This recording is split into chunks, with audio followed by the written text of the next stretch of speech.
Alright, I am paying my last, hopefully last, tuition payment ever. $6,000 to Queen's University every semester.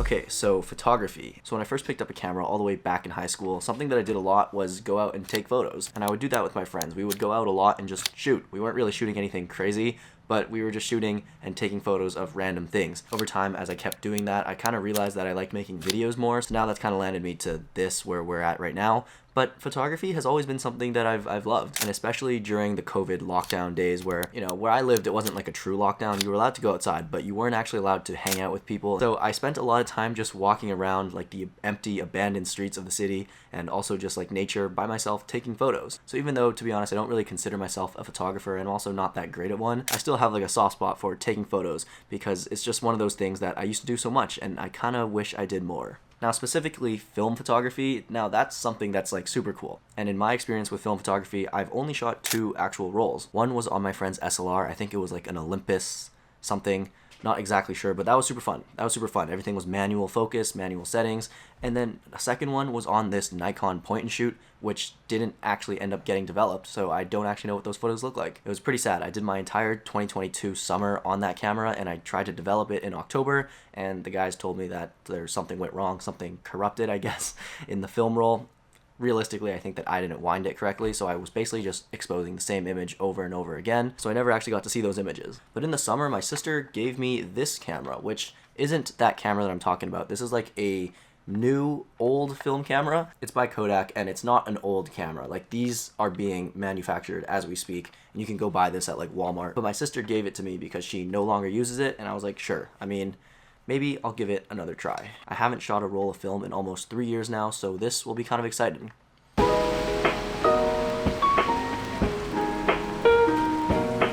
So weekends at the start of the semester are always kind of nice because you don't really have homework just yet, but you kind of get time to settle into a nice routine, and this is like the perfect time to do all those things you've been putting off. There's also still some other things I need to do in terms of getting settled in. I mean, I was away for like 2 or 3 weeks, so like groceries wise, I'm kind of running low there. Would love to go to like Costco or something, but then without a car, I kind of have to just like rely on my friends. Whenever they go, I'll go with them. Also, I like to start every new year fresh with like a new haircut. This time, you can tell that didn't really happen, so maybe that's something I could do this weekend too. And then also I could start working ahead on some schoolwork, which would probably be a pretty smart play in terms of time and productivity. I mean, it is. We'll see.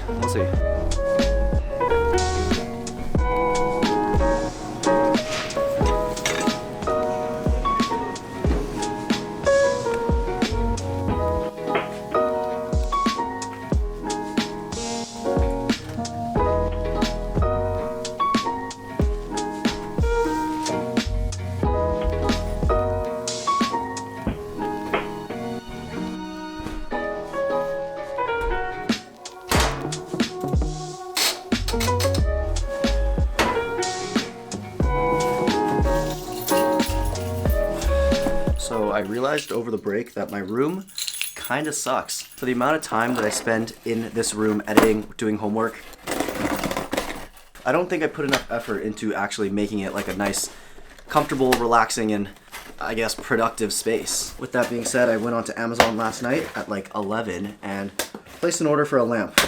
Kind of insanely fast. I didn't expect that because I don't live in like a huge city. If I lived in like a place like New York, I would totally expect like 1 day, same day delivery. But in a place like Kingston, Ontario, I would not have expected it. I got like this little mushroom lamp in orange for the counter behind me, just as some nice like background ambient lighting, because that corner has nothing in it. I've actually moved the TV away because I realized I don't even watch TV. And also, when you have a monitor that's the size of a TV, you don't actually need a TV. I think I said this before, but that TV was left here by like a previous tenant, so I knew I wasn't going to use it, but it was here anyway, so I held on to it. But now it's gone, and I need something to go in that corner, so I was thinking of putting a little lamp there and then building around that. That is the smallest light bulb I've ever seen.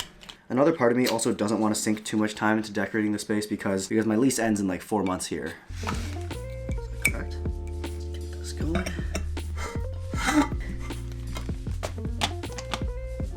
How do you use this thing? Oh, sweet.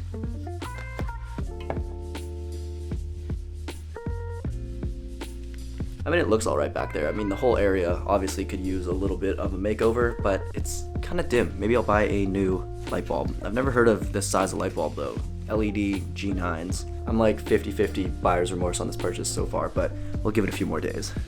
So now that it's the new year, of course everyone has New Year's resolutions, but I'm not so much a New Year's resolution person. I'm more of a goal setting and to-do list person. But in terms of actual goal setting and things I want to try out this year, I'm challenging myself to continue to learn new things this year, saying yes to more opportunities to learn and experience new things. One thing that I'm really happy I'm able to do is pick up new things, you know, like working and using different parts of your brain on different projects. I transitioned from like very technical school stuff. I'm able to do this kind of creative stuff, also learning a bit of solo business entrepreneurial stuff on the side. And in the past, I've also dabbled into like music production, graphic design, and game dev in Unity. These are all like side projects, but I think being a creative person and being able to bring that all together and actually make something is super cool. So in 2025, I'm challenging myself to learn and create more. Which brings me to today's video sponsor, Skillshare. So I actually signed up for Skillshare a while back using another YouTuber's link, and I was super happy to see that there were a lot of courses on there by a lot of the YouTubers that I actually watch, specifically ones that I look up to. There's this one by JedCal, and then there's one by MKBHD, another one of my favorite YouTubers. Trying to learn new things outside of school is pretty difficult, especially when you don't know where to look. And sometimes you want to find very niche information directly about the topic you want to learn. And that's actually where I found myself using Skillshare. Skillshare has the largest online learning community for creatives from all levels of skill. From courses for absolute beginners to more advanced members, you can get as deep into whatever topic you're looking for as you wish. There are thousands of creative classes designed by other creators, and as much as I'm on here teaching you guys, I also want to learn myself. Something I wanted to learn a bit more was freelance editing, so here's a class exactly on that. And what's really of interest right now is lesson 4, choosing your editing rate. I know that's something that myself and a lot of other people struggle with when it comes to numbers, so getting some insider information on how you should value yourself and your work, especially when starting out, is super nice. For all of those different topics that I mentioned that I dabble in, from filmmaking, entrepreneurship, illustration, design work, coding, you're going to be able to find information and courses on all of those topics. So at the start of 2025, there's really no better time to start something new. The first 500 people to use my link in the description will get a free month of learning on Skillshare. So get started today. And thank you again to Skillshare for sponsoring this video. Okay, so the other day I went to this event on campus with my friends, and it was hosted by the Outdoor Club, and they brought in this documentary filmmaker who shoots a lot of cool stuff in that space. We were able to watch his movie, and then he kind of went through a little masterclass of the process of making that film. The film was like a long form feature film, I think that's a term for it, where it was like an hour and 20 minutes long, I think. The film was about these guys climbing this mountain, but the cool part was at the end when he talked about how he went through and made that video. I realized there were a lot of similarities between the way he described his process of making that video and the way I make these videos. And even though that production took probably years, it was really interesting to see the similarities between the two. And what I really found to be super cool was as the film went on, I realized that a lot of it was actually shot on an iPhone. I could see in the reflection of people's sunglasses that he was filming on his phone. Just like this, he was filming a full feature-length documentary on his iPhone, and not like an iPhone 16 or 15 Pro. He shot that entire thing on an iPhone 12, and the truth is that you could tell it was shot on an iPhone. To someone who knows the looks that different cameras give, it was possible to tell. But what was interesting was that it didn't take away from the film. It kind of added, because the film was about these guys climbing a mountain, right? So that kind of shaky iPhone-esque feel made you feel more in the story. It felt like I was climbing it with them, like I would have been right behind them filming that on my phone. And after the viewing, he did actually bring that up and mention that even though he had professional gear with him, he ended up shooting about 90% of that on his iPhone. I think, like I say a lot, and you guys are probably sick and tired of hearing, your gear only matters up to a certain extent. Even though he had good gear, realistically when you're out shooting, you just want to shoot with whatever gear you have available. And sometimes when you're on the side of a mountain, it's an iPhone. So yeah, I thought that was pretty interesting. Wanted to share that with you guys. So thank you guys so much for tuning in. Working on a lot of cool projects for 2025. New videos weekly, so I'll see you then.